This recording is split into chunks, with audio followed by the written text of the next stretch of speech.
Cinema பாட்டும் memory ஆகுது. இது சப்ஜெக்ட் மட்டும் ஏன் மெமரி ஆக மாட்டேங்குது? நான் இன்னைக்கு பெரிய ப்ரொஃபசர் தான். என்னுடைய கார் அங்க நிக்குது. என்னுடைய ஓன் கார், என்னுடைய ஓன் ஹவுஸ், என்னுடைய ஓன் எல்லாமே எனக்கு இன்னைக்கு ஓன்ல இருக்கு. எல்லாமே நான் படிச்ச படிப்பால வந்தது. ஆனா ஒரு சினிமா பாட்டு மனப்பாடம் பண்ணி ஒன்னும் சம்பாதிச்சது இல்ல. நான் எந்த பாட்டை மனப்பாடம் பண்றேனோ அந்த படம் எடுத்தவன் தான் அதை சம்பாதிப்பான். அவன் சம்பாதிக்கணுமா நான் சம்பாதிக்கணுமா நான் தான் முடிவு பண்றேன்.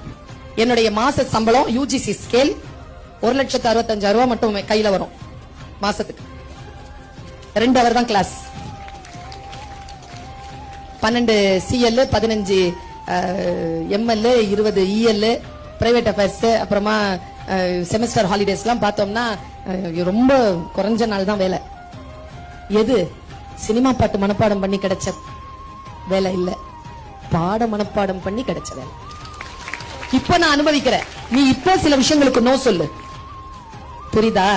நான் என் வாழ்க்கையில் இப்படித்தான் இருக்க வேண்டும் என்று நான் முடிவு செய்கின்ற பொழுது என் மனதை நான் நிறுத்துகிறேன். ஆர்வம் எங்கே போகிறதோ அந்த ஆர்வத்தை கட்டுப்படுத்து குழந்தைய. நான் ரிலாக்ஸ் ஆகி ஒரு சில விஷயங்கள்ல என்ன அப்படியே தண்ணி மாதிரி இதை இந்த பாட்டில் இப்படி கீழே கொட்டிட்டேன்னு வச்சுக்கோங்க, ஃபுல் பாட்டில் அது பாட்டுக்கு ஓடிரும். அப்படி நிறுத்தணும் பாட்டில், மனசு அப்படி நிறுத்தணும். படிக்கும்போது அப்படி நிறுத்தணும். நான் ஒண்ணு சொல்றேன், இந்த உலகத்திலேயே ஒரே ஒருத்தர் தான் நம்மளை காப்பாற்ற முடியும், அது நாம மட்டும்தான்.